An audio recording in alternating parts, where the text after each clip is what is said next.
Hey, everybody, welcome back to the Difference Maker podcast. I've got a really, really awesome guest on today, Mr. Dan Noble. Dan's somebody that we've been trying to get this going for a couple weeks now, which I'm glad we finally do and get to get it done. But it'll be good, man. Like I'm excited for you to just share your story, share a little bit about the topics we're going to go into today too, because everything that we're going to be talking here, from not just training principles, but more importantly to like the whole parent athlete, relationship going on, the coach communication techniques and all that. It's important stuff that I feel like isn't covered enough. So, Dan, I'm excited to have you on, man. Thanks so much for being a guest, and we'll get you to start with kind of just sharing your story a little bit. Yeah, no, first off, Matt, thank you for your patience, man. In terms of making this all happen, I know we've gone back and forth quite a bit. So, but I've really enjoyed, aligning our discussions and, being able to kind of go deeper on some of this stuff with you. But I'll try to keep my story pretty short. It's definitely not a normal one in terms of, pathways for strength coaches from probably any point of view, whether it's education, lifestyle. So I grew up in a pretty conservative home. My dad was a minister.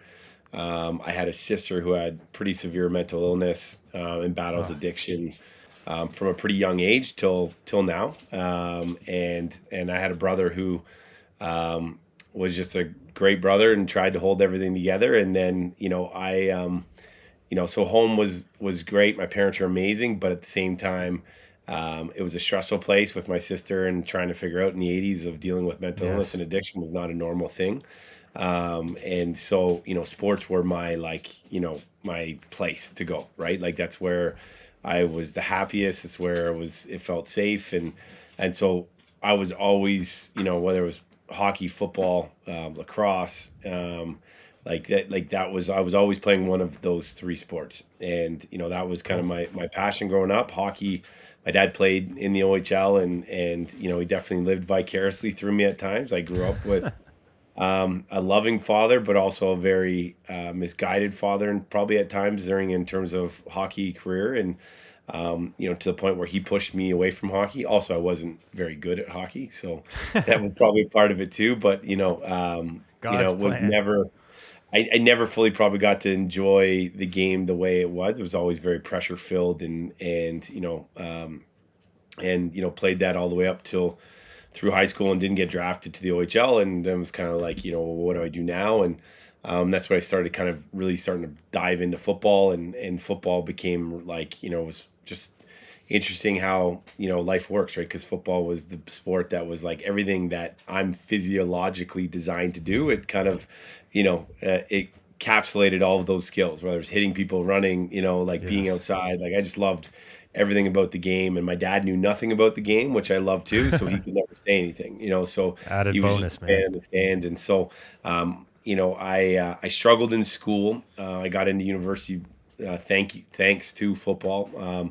Learning disabilities, and almost failed out of school in high school, and you know kind of was lucky enough to have a really good teacher in my grade 12 year who kind of took me under my wing. And I had a lot of catch up and courses I had to redo in order to just become any sort of academic eligibility. And so I had a teacher that put that time in, and a mom that put a lot of time in to get me into school. And got to school, and again went to school, was very football focused and not academic focused. But loved my time at the University of Guelph. It's probably where I fell in love with strength and conditioning. We had a phenomenal strength coach, at the time, who kind of introduced me to. I didn't even know that was a job, to be honest, at the time, a strength coach. And Really? we were one of the few programs that had a strength coach. And went there with the sole purpose of trying to get to the CFL, and graduated, didn't get drafted to the CFL. It's kind of the story of my life of multiple rejections. But spent the next 2 years driving around with football equipment in the back of my car. Like I always say, I was like the Happy Gilmore of football, of like showing up to any open tryout I could go to. And and got cut more times than I can count, from every team across in the CFL. And I mean, I think I'd probably even have to have a contract to get cut, just not getting invited back. Maybe say that. And then went to ended up going over to Europe and playing football in Europe, and Oh, cool. it was a great way to kind of end my career. I lived in Italy for 2 seasons and played there and had just an absolute incredible time, and loved the people there, loved the country, and made a little bit of money, but mostly just ate a lot of pasta and bread and everything else, and came home. Before it was Or cool to eat carbs, right? exactly. So um, it was. I remember my last day in Italy before I went home. I was kind of sitting out looking very cliched setting, but on the top of kind of like a mountaintop and, a patio, and just, thinking what's Yes. next for me. And, realizing, thinking about the teacher that helped me in grade 12, and what my parents have done for me, and that how, when my life was in turmoil, it was coaches and teachers that were there for me. And so I wanted to give back. So I went into Love teachers that. college, and, became a teacher. And when I was at teachers college, I met the wife of somebody that was starting up a sports academy at the time in Toronto, and this was a time when none of this existed. It was a Sure. school called the Hill Academy, Yep. and they painted this picture for me. This school was going to kind of be an equal emphasis on academics and athletics, and just sounded like an incredible opportunity. And um, unfortunately, they only needed like I think at the time like a dorm dad and a bus driver. And so, I went there early on. I was a bus driver, lived with 20 kids in a Cool. house, and you know, slowly jobs started opening up. I was teaching English, I was teaching phys ed, I was teaching French, I was teaching, and I'm not qualified to teach any of these, but I just was very eager. Whatever I could do, I would do. And the strength coach that was there in that first year ended up quitting halfway through, and Wow. I just said like, hey, like I can do this job, and hindsight, like I was very enthusiastic and motivated, but I was like, you know definitely very underqualified, and Sure. and lacked in knowledge other than I was strong, right? I was strong and I was enthusiastic, but which can be a very dangerous combination, for a strength coach, right? Because I was very good at communicating, I was very good at motivating, and but I was lacking severely in terms of knowledge and understanding of actual the science of training. And so, I was able to get through that. Like that's where I actually went back to Guelph, and Yes. went into a mentorship with my strength coach there, and he kind of taught me everything I knew. And then it was interesting along the way. I just kept getting mentors, and having Yes. people that was kind of my university degree, was my first 3 to 4 years at the Hill Academy, where I just like became engulfed in the learning process and fell in love with the process of human performance and development, understanding and looking at all the different factors that play into performance. And um, I was there for 15 years. Loved, Wow. the school changed my life and gave me some incredible opportunities. And eventually started doing my own thing, and building into my own business, which is Noble Sports and Performance, and Love it. and also director of hockey at Upper Canada College, and director of performance with the Halifax Thunderbirds, the NLL, and director of performance for the Oshawa Generals. So a lot of different jobs, but all of them I love, and I feel very fortunate to be able to make a living in sports, but not also just a living, but just be surrounded by Yes. just people like that are like-minded, and young people that want to get better. And I think that's the biggest thing in my life. Is like someone asks, like, what drives you? And it's like, to me, every time I look at a 20-year-old kid or a 22-year-old kid, I see myself, you know, Yes. and the people that I needed at that stage of my life. And I feel like that's kind of my purpose, is to try to give back, and to give young people the best opportunity to, not only achieve their dreams, but also to understand their true value, and who they are as a person, and what makes them unique. And Yes. and my always, and I'll end with this because I don't want to talk too long, but like my always focus is like, I will do my job in terms of training you, preparing you, and helping you plan and understand. But if I've done my job correctly, even if you don't achieve your goal, you're going to look back at our time and there was value there, right? And that you I learn love things that. about yourself, you understand things about who you are as a person and where you want to go, and that it didn't feel like you were a failure. It felt like that you invested in yourself during that time. And so that's always my goal. That always not the case, but that's the goal. Man, and this is huge because like I've took so many notes just on your story alone, because if I'm listening right, man, and everybody that's listening in too, like Dan, it's a constant story of just reinventing, right? And it's Yeah. like it's a story of adaptation. It is a story of resilience, which is really cool about this. Like I didn't even know about that, the majority of that about you, but it's like, so you start when you're younger, you come from a place where you have to be extremely resilient. Then it gets into the whole, like school side where you have your learning and such, and the challenges you had there and you had to adapt to that. Then it's like you get to this place and you start playing football in Italy, with, to be honest with you, man, like I played soccer there and I didn't even know there was a football thing there. Like I knew there was football, like Yeah. calcio, like Yeah. football, but never football, right? So that's an interesting one.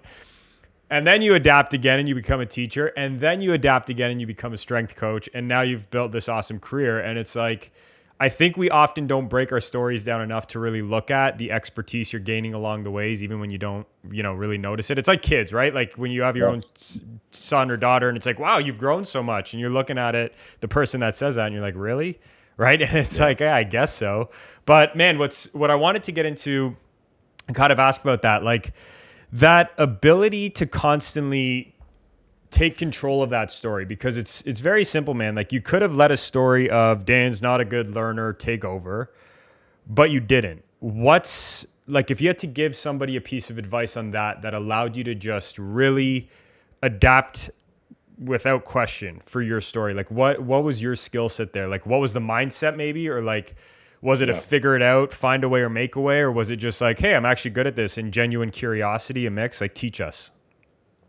Yeah, no, it's a great question. And, it's interesting. I'd love to say, like, give some sort of David Goggins answer where I was like, prove these motherfuckers wrong, but like, you know what? My mom, and I'll do the best I can not to get it emotional here. Like,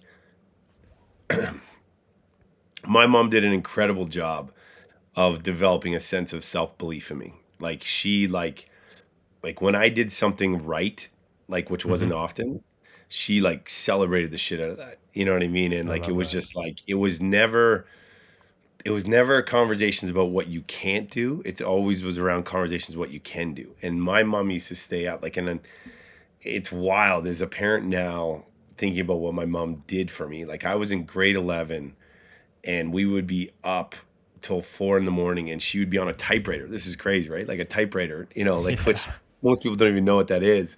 And I would be, Jeez. regurgitating to her like essays because I couldn't, like, that was a part of my learning disabilities. I couldn't write and we didn't have computers. And so, like, I just, like, and so she would sit there and type it for me. And then she would, I would go to bed and my bedroom would be covered in cue cards for tests and studying. Like, it was just like this incredible example of what it means to, like, fully selflessly love and believe in someone, and I Mm-hmm. think that gave me the confidence to, like, I never believed what the stories other people told about me.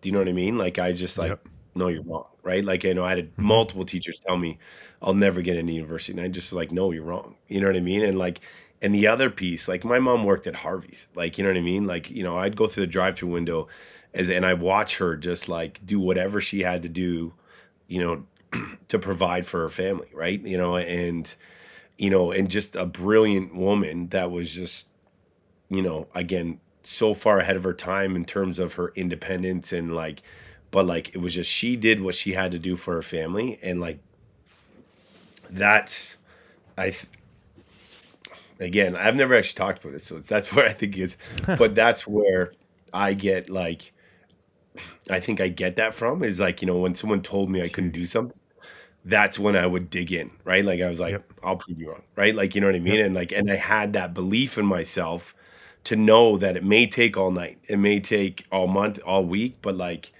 it's just not, I was never wired to give up on things, and it's Yes. weird because it was almost like that piece of taking things, like I used to work very resentful and like be petty about things, Mm-hmm. and like, it's gotten to the point now in my life now where I have to manage that a little bit. Like, but like, like there's always a point, like if something doesn't go my way, like it's like I refuse to like Yes. be okay with that. You know what I mean? And like, Yes. but like the best part, I came from parents that never had the money to buy my way onto a team, never had the money Yep. to have the bet. Like my equipment was from Palladium in Sports. And so it's like, if you want this, we'll support you with our actions and effort, but we don't have money, Hmm. but you need to do the work.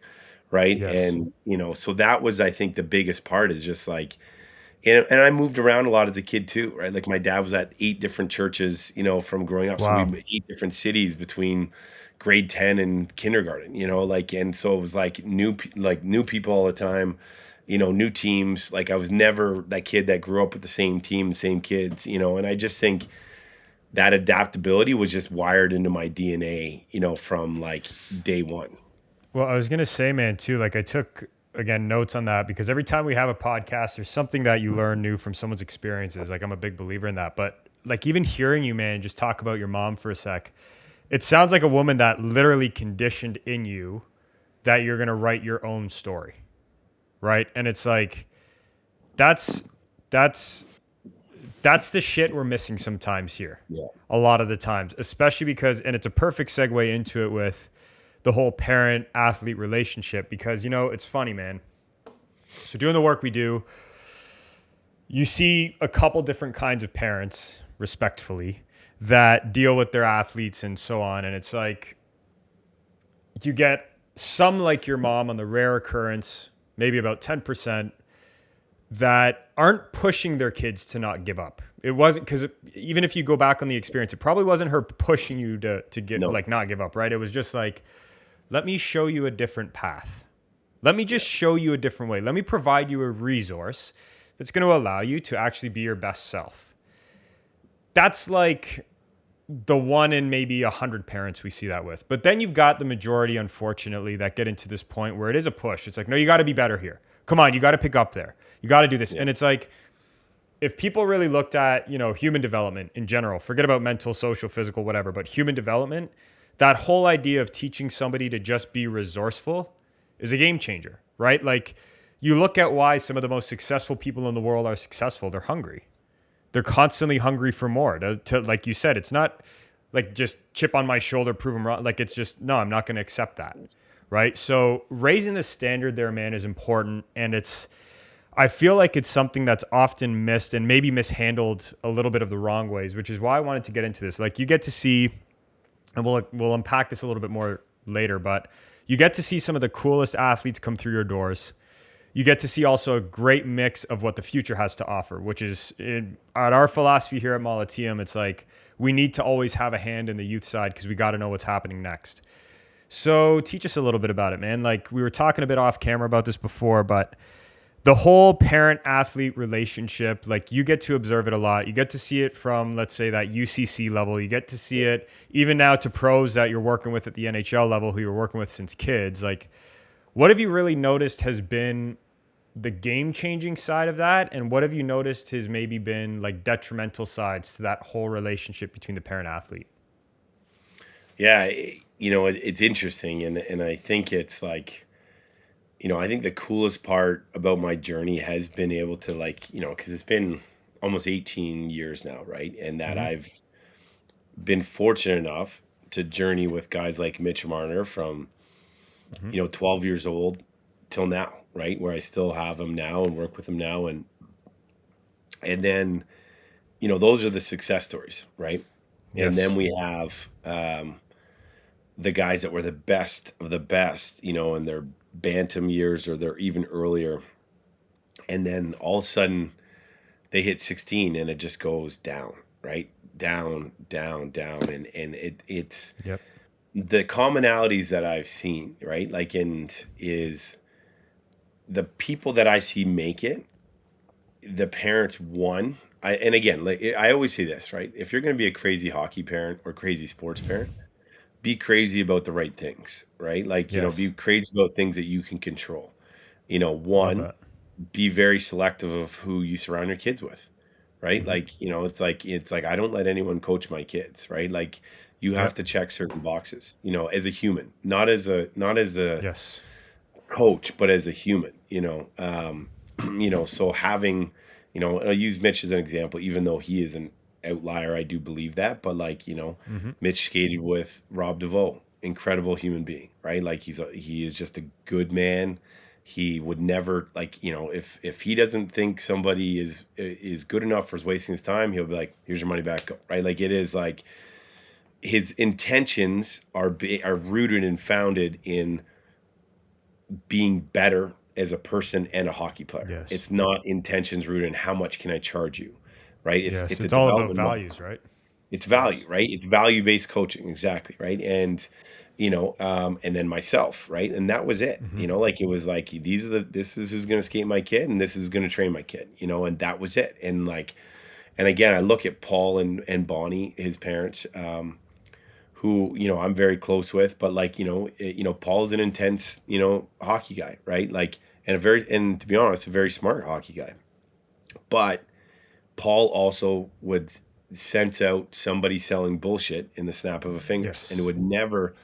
would never put Mitch on the ice with or drag him or drive him around for no reason, right? It was like I'm gonna like I have a plan in place, right? Like and this is the plan, right? This is who's gonna Yep. do this, who's gonna do this, and again, nobody is perfect, right? Like we all have our, and I'm very mindful of that as myself. I have low Hmm. moments with myself, with my own son, where I'm like, I cross the line. But the key is the conversations I think come from that, right? Yes. And my son and I have very good conversations around that. Of like, I'm like, hey, like, my dad was pretty intense, and sometimes I carry that through with you, and I Hmm. want you to know that you can call me out on that, like when you feel that, and that Huge. my biggest thing with him is that we have a really open dialogue, and that we rarely actually talk about sports. It's more about Hmm.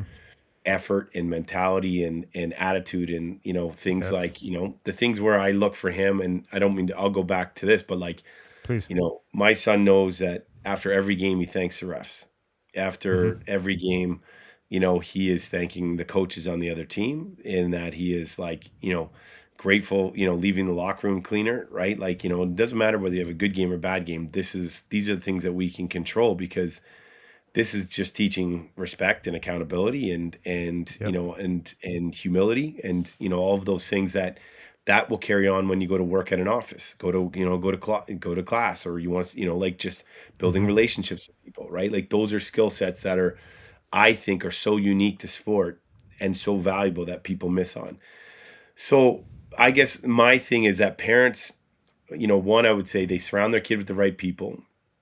um, Two, they let the kid own the process, right? And they hold them accountable for the right things, right? Like if you start something, you finish it, right? Like, like that, right now, like, you'll see kids that will be playing on their club teams, and then they're playing on spring hockey teams at the same time. And, they're missing games, to play, like they're missing their club team games to go play in spring hockey games. And like, what are you teaching your kid by that, right? Like Yeah. where is the idea of being a part of a team, and like that mentality of like, again, what are the things that you can focus on a parent, making sure that they don't believe that they're better than anybody else on that team, and that they have a role within that team, just like everybody else does, and they have to be accountable for their behaviors, their attitude, the way they talk to each other on the bench.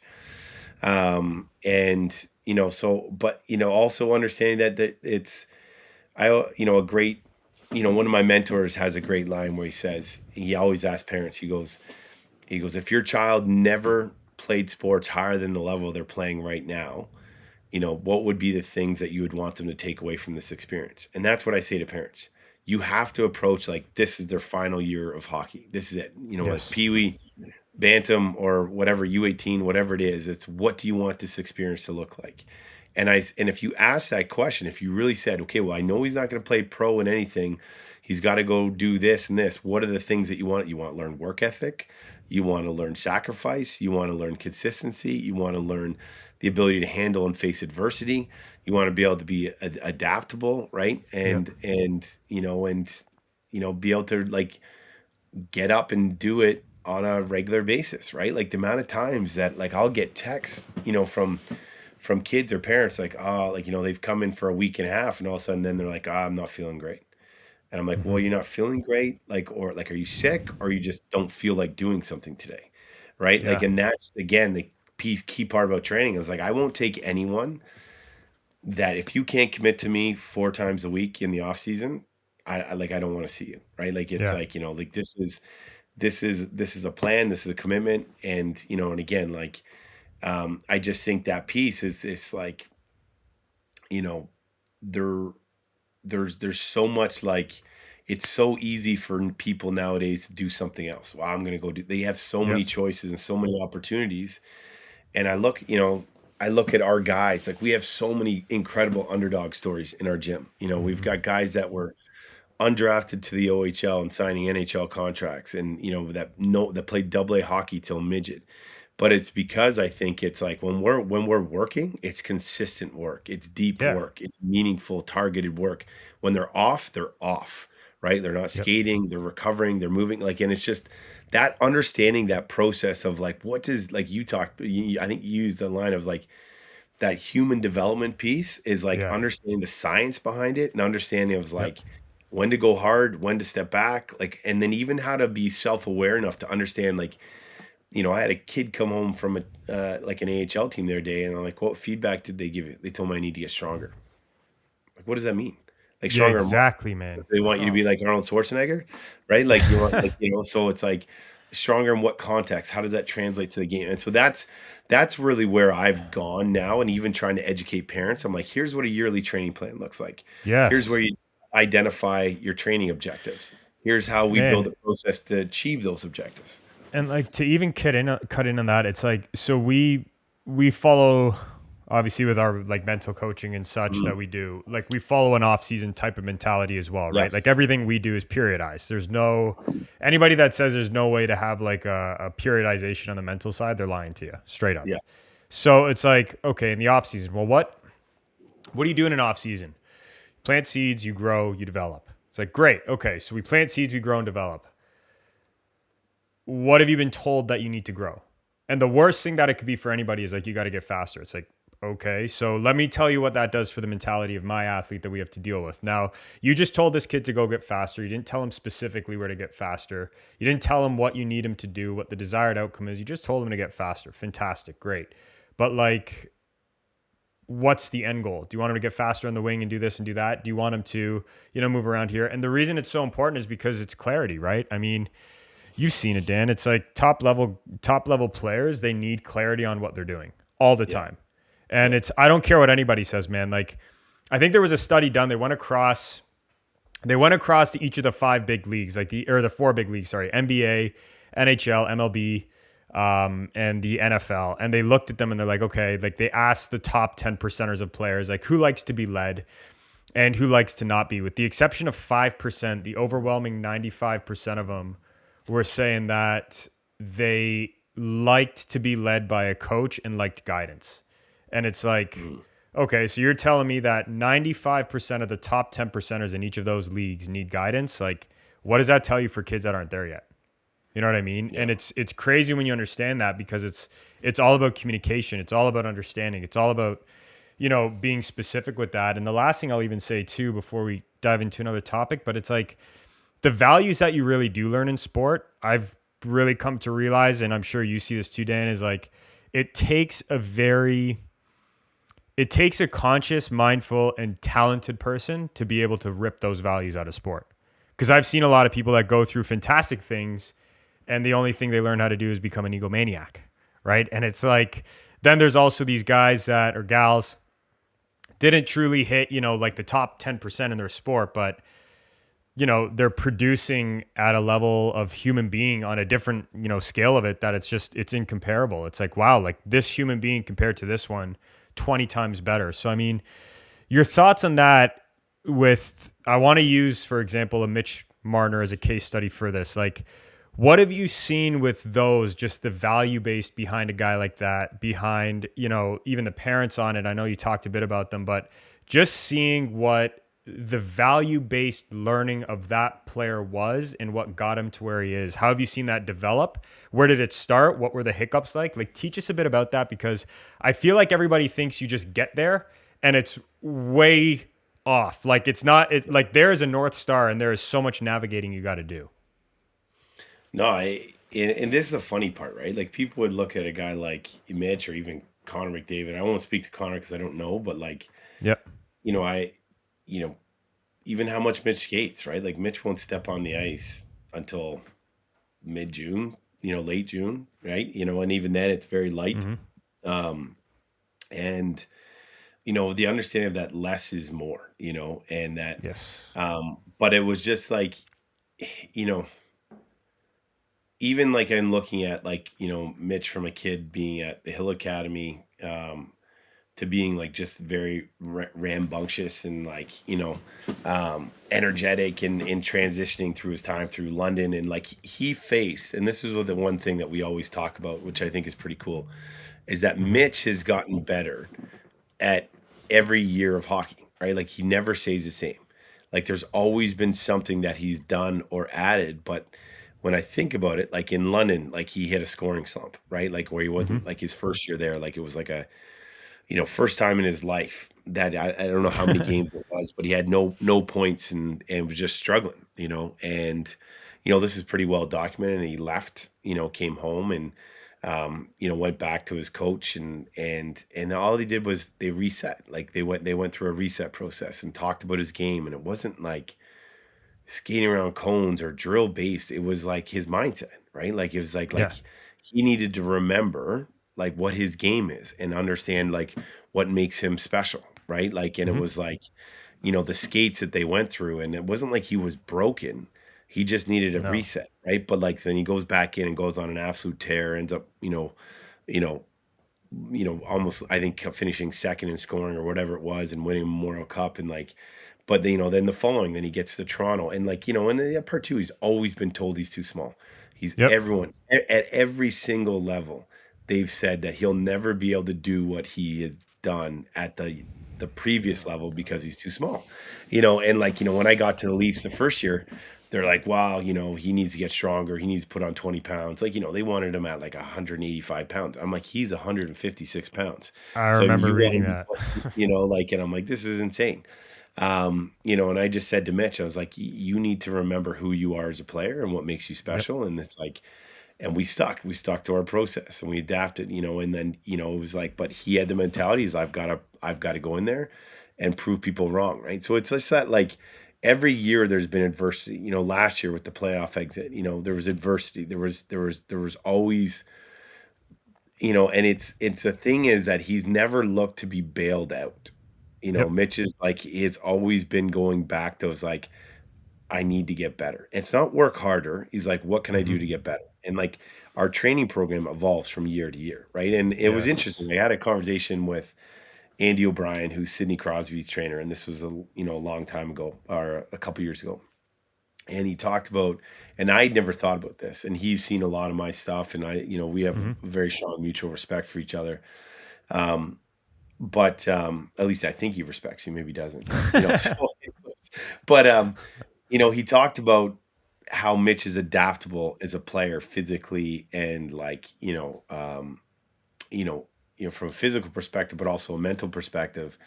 And he talked about our training style. And I think again, like this is a part of, the on ice part where the way Rob and I coach Mm-hmm. very similar, but Mitch is always given a problem to solve, right? Like, Mm-hmm. like it's never here's a piece of paper, follow this. It's, and a lot of our warm up stuff is like it's very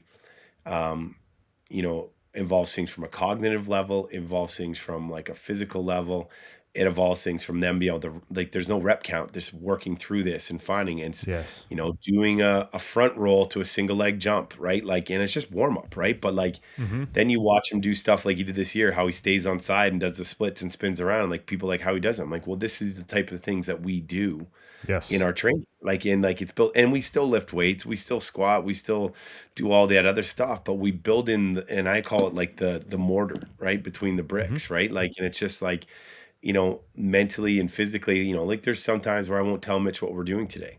And that it's like I just throw him curveballs or, in our like he'll know the theme. He always understands that, but like sometimes it's about creating chaos within that environment. Sometimes it's about Yes. creating routine and structure, and then sometimes it's about pushing them outside their comfort zone and having them do something they just hate doing. And I think that's part where people miss is that there is so much more to just getting bigger, stronger, and faster, right? Like if bigger, stronger, and faster was the only tangible factors to performance, then the guys that test the top of the NFL combine would be the best players every year. And we all know that's not the case, right? Yep. Like, and so that's a piece with me with Mitch is that like the other thing though is Mitch has like with myself and Rob, if we ever Mitch has never said no to anything we've asked him to do because he trusts us. But Hmm. it took time to build that trust. It took Of time for course. us to understand him as a human, him to know that we care about him. And that's where I think a lot of people miss, right? Like there was a study done what it was based on learning in the classroom, but like the number one thing that kids need to learn is or to be in the most conducive learning environment was that they need to know that their peers care about them and that their teachers care about them. After that, like those are the most important things. Didn't matter what the educational qualifications were, the types of technology. It was like caring and connection, right? And like, someone talked about the other day about like how mental resilience and mental toughness is like so misguided in the US. You watch the shit they do in football and like Yep.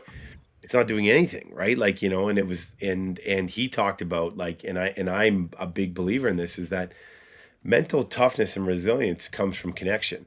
Like when you're connected to something, connected to a bigger purpose, as that that I'm going to jump in front of a shot for this team because we're Yes. connected and I care about this. I care about this team. Yes. I'm connected to the big picture that's been painted. And that's what we try to build within our program, right? Is Hmm. that there's a connection to a bigger purpose here.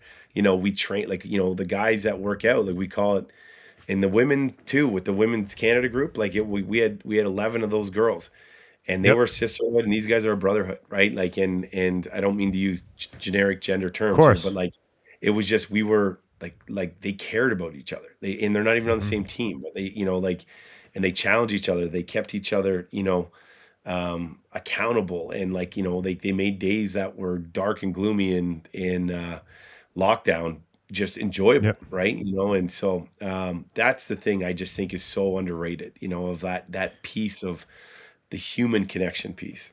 I, Yes. I And don't man, know if I have answered you? your question here, but No, no, you're bang. Like it hits a lot of it because it's like it all comes back to the person, which I think the high performance world forgets a lot of the times. Like it doesn't matter what it is, right? Like even with us that we see in the corporate side or the athletic side or whatever, it's all tough that way. But have you heard of something called the training effect? no. So the training effect, man, it's like you'll know it obviously if I say it, but it's a whole idea that success is like a staircase and whatever, and Right. you expand, Oh yes. plateau, Yeah, yeah, expand, plateau, right? yeah, yes, yes, yeah. But it's funny, man, because they found like there's actually a whole science behind it, and every time I'm listening to the story about Mitch, it's like kid just hit a natural training effect, right? Mhm. Where it's like you master your certain area, plateau a bit, you master the Yeah, next area, shoot up, yeah.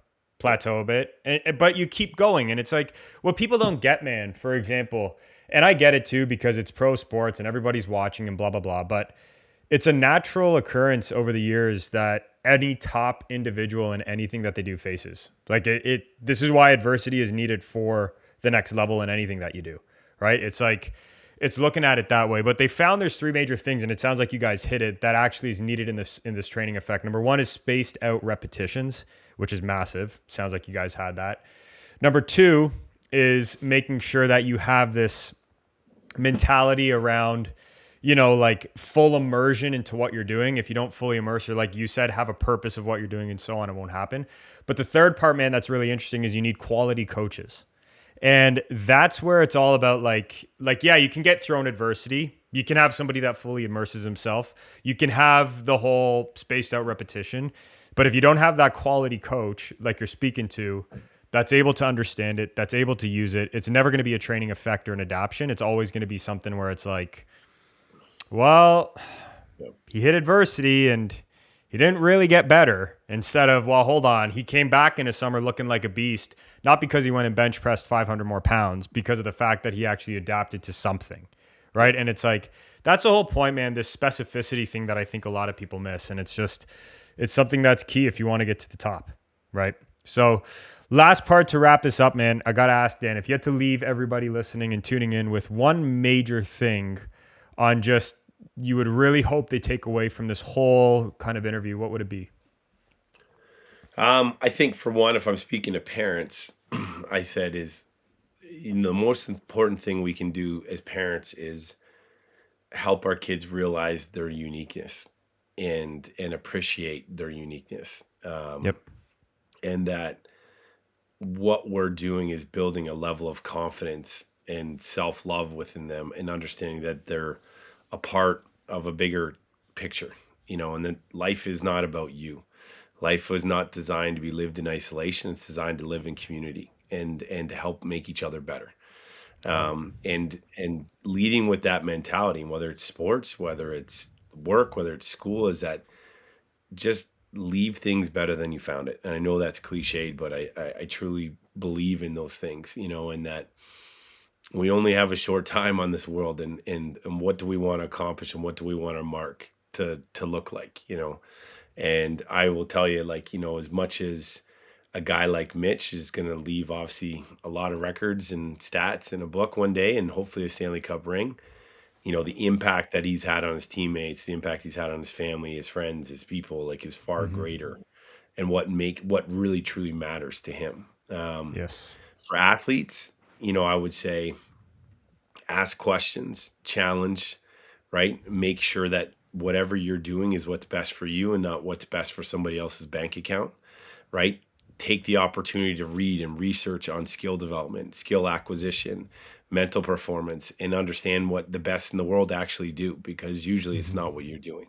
And even just the love that. ability to start to plan, creating objectives and goals and how you achieve goals, because that process is something that will carry you forward even after sports, of saying, this one thing is what I'm going to get better at this year. Because you try to get better at 10 different things, it doesn't work. But pick one Yes. thing and try to, like, as you said, master that. Master that in an off season, so that when I go back, people will notice that I did this one thing. And love I that. think, for coaches, is that we need to step back and take more pride in our learning process and be more humble and understand that we don't have all the answers, and that again, that we've got a big responsibility, especially with young people. Pros are pros and they're grown adults, right? They got to make their own decisions. But, like, if you're working with young people and children on a daily basis, you know, what do you want your legacy to be? Do you want to be known as the guy that stuffing his pockets full of $20 bills after every skate? Or do you want to be known as the guy that, was there for kids during dark times, was there for kids during great times, that taught them things, like not only made them better athletes, but made them better people, and just developed us, again, that level of self-belief and confidence that made them love the game. And one of my on ice guys, Brett McLean, says it best. He's like, my job is to make people love the game of hockey. He's like that. He's like, I love this game. And he played pro and he played at the highest levels, and he had it taken away from him he suffered a heart attack, but on the ice, but it's a different story. But like he always says, is like, this game has given me everything. And he's like, now I want to Yes. give back the true love for the game. And he's like, if I'm diminishing that love and passion for the game, he's like, I'm cheating them, right? I'm cheating them out of that joy of playing men's league with my buddies at 40 years old, and toe dragging a guy that just got off work from, a steel plant, you know what I mean? And like, and just Yes. understand that, like, you're just a piece of the puzzle here, right? And that, the majority of kids that you get in front of every day are never going to go on to play hockey at any higher level, or football, or whatever sport is. And now I don't say that because it's not our job to tell kids not to dream big. Yep. Teach them to dream big. Teach them the work that's required in order to dream big, but also prepare them for what life is going to have in store for them as they move forward, and, understand that maybe your skill session today is going to come secondary to what the human needs. And maybe it's going to be standing there having a conversation about someone that's struggling with some heavy stuff right now that they can't talk to anybody else about, but maybe you can be there and just listen, Yes. so that's my piece. And again, I'm very cautious of, like, saying that I don't have all the answers. I would like to say that I do all these things on a consistent basis, but I often as well can fall back into that routine of not being someone that I want to be. But I think the key is to having people around me that hold me accountable and that continue to push me and challenge me to be better every day. It's the most important part, man. This is the 101. This is like even what you're saying about athletes asking questions. It's funny, like working with the guys we do, like the Dubois and the Pedersons and the Comtois, like all these guys, the Cousins. It's like every single one of those guys are curious. Yeah. And it's not to defy anybody. It's to make sure that they know why they're doing what they're doing and what they're doing is important to them, right? Or it's like even with the coaching part, like the fact that you talked about the $20 bills. I love that because it's like if they actually just focused on what you're saying and the whole side behind, like they'll actually stack their pockets with $100 bills. Yeah. Right. Yeah. And it's like 100%. That's the funny part behind it is if you focus on your mission and your value and what you're doing.